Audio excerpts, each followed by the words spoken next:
പാലത്തിന്റെ നിർമ്മാണവുമായി ബന്ധപ്പെട്ട അശാസ്ത്രീയമാണെന്ന് ചൂണ്ടിക്കാണിച്ചുകൊണ്ട് നിരവധി പ്രതിഷേധങ്ങൾ നേരത്തെ തന്നെ അരങ്ങേറിയിരുന്നു. അതിനു പിന്നാലെയാണ് ഈ വാഹനങ്ങൾ പോകുന്ന ആ സമയത്ത് തന്നെയാണ് ഇത് ഇടിഞ്ഞു വീഴുകയുണ്ടായത്. ഈ സമയത്ത് 3 വാഹനങ്ങൾ ഈ മഹിസാഗർ നദിക്ക് കുറുകെ വീഴുകയായിരുന്നു. ആ ദൃശ്യങ്ങളിലൂടെ തന്നെ നമുക്ക് വ്യക്തമാണ് എത്രത്തോളം വലിയൊരു അപകടമാണ് ഉണ്ടായത് എന്ന്. ഈ 3 വാഹനങ്ങൾ, അതായത് ഒരു ട്രക്കും ഒപ്പം തന്നെ ഒരു വാൻ, ഒരു കാർ എന്നിവയാണ് പാലത്തിലേക്ക് പതിക്കുകയും ചെയ്തത്. ഇതിലുണ്ടായിരുന്നവരാണ് ആദ്യം 10 പേരെ, സമീപവാസികളാണ് ഈ അപകടം ആദ്യം കാണുന്നത്. അവർ ഓടിയെത്തി രക്ഷാപ്രവർത്തനം നടത്തുകയായിരുന്നു. അതിൽ ആദ്യം തന്നെ 8 പേരെ രക്ഷപ്പെടുത്താൻ സാധിക്കുകയും ചെയ്തു. ഇവരെ അടുത്തുള്ള ആശുപത്രിയിലേക്ക് മാറ്റുകയും ചെയ്തു. ഇവരിൽ പിന്നീട് ബാക്കിയുള്ളവരെ കൂടി രക്ഷപ്പെടുത്തിയെന്നാണ് ഏറ്റവും ഒടുവിൽ നമുക്ക് ലഭ്യമായിരുന്ന വിവരം. അവർക്ക് അതിൽ ചിലരുടെ നില അതീവ ഗുരുതരമായി തുടരുന്നു എന്നുള്ള റിപ്പോർട്ടുകൾ ഉണ്ടായിരുന്നു. പക്ഷേ ഒരു ജീവഹാനി സംഭവിക്കുമെന്ന്, അല്ലെങ്കിൽ ആർക്കും മരണം സംഭവിക്കുമെന്ന് ആരും കരുതിയെന്നല്ല. ഇപ്പോൾ 9 പേർ ഈ ഒരു സംഭവത്തിൽ, ഈ ഒരു അപകടത്തിൽ മരണപ്പെട്ടിരിക്കുന്നു എന്നുള്ളതാണ്. ഈ ഒരു വിഷയത്തിൽ ഇപ്പോൾ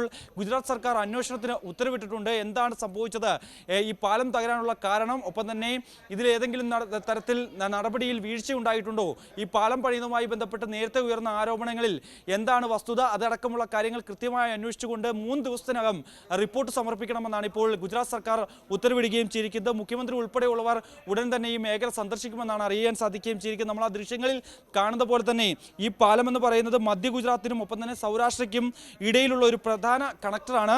ആ പാലമാണ്, അത് ആ സ്ട്രെച്ചറാണ് ഇടിഞ്ഞു വീഴുകയും ചെയ്തത്. ഇവിടെ രാവിലെ 7:30 കൂടിയാണ് ഈ ഒരു അപകടം ഉണ്ടായത്. കൂടുതൽ വാഹനങ്ങൾ ആ സമയത്ത് കടന്നു പോകാത്തതാണ് വലിയൊരു അപകടം എന്തായാലും ഒഴിവാവുകയും ചെയ്തു. ഈ സമയം ആ കുറുകെ പോയ 3 വാഹനങ്ങളാണ് ഈ മഹാസാഗർ നദിക്ക് കുറുകെ വീഴുന്നത്. ആ പാലത്തിൻ്റെ പേര് എന്ന് പറയുന്നത് തന്നെ ഒരു ഗംഭീര പാലം എന്ന് തന്നെയാണ്. അങ്ങനെ അത്രത്തോളം വലിയ ഒരു കണക്ടിവിറ്റി, ആ പാലം ത്തിൻ്റെ അശാസ്ത്രീയ നിർമ്മാണം ചൂണ്ടിക്കാണിച്ചുകൊണ്ട് പല പ്രതിഷേധങ്ങളും ഉണ്ടായിരുന്നു.